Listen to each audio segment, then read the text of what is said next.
Dizem que um homem a pé é só a metade de um gaúcho. Dizem que um homem a pé é só a metade de um gaúcho.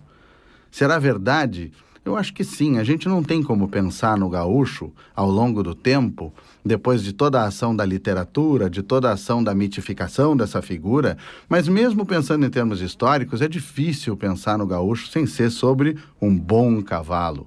O Blau Nunes só tinha de seu o facão afiado, o cavalo gordo e as estradas reais. É a história do centauro, o mito do centauro, aquela coisa que forma uma imagem só, um conjunto que já é quase um ser só, o gaúcho a cavalo.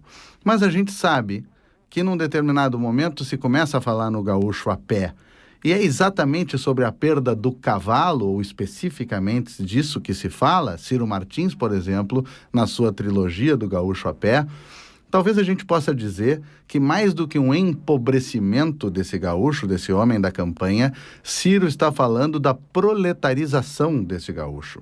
O que não é necessariamente a mesma coisa. Não dá para se dizer que necessariamente ele era alguém mais rico, em qualquer sentido da palavra, antes.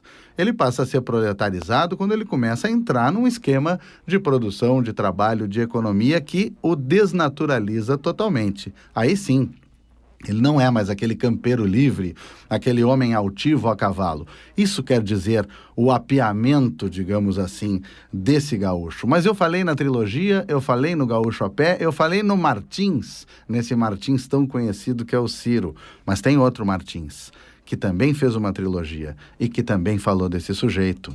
Ivan Pedro de Martins. Ivan Pedro de Martins é um comunista mineiro que, em um dado momento, em função da proibição e da perseguição getulista, vem para a fronteira, aquela velha história de ficar com um pezinho na fronteira, qualquer coisa passa para o outro lado.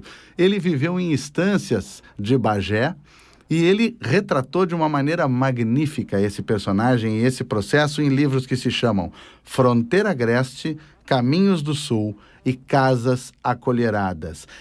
A obra de Ivan Pedro de Martins é algo que deve ser conhecido e que é pouco conhecido. A minha dica de hoje é essa: procurem esse gaúcho a pé do mineiro Ivan Pedro de Martins.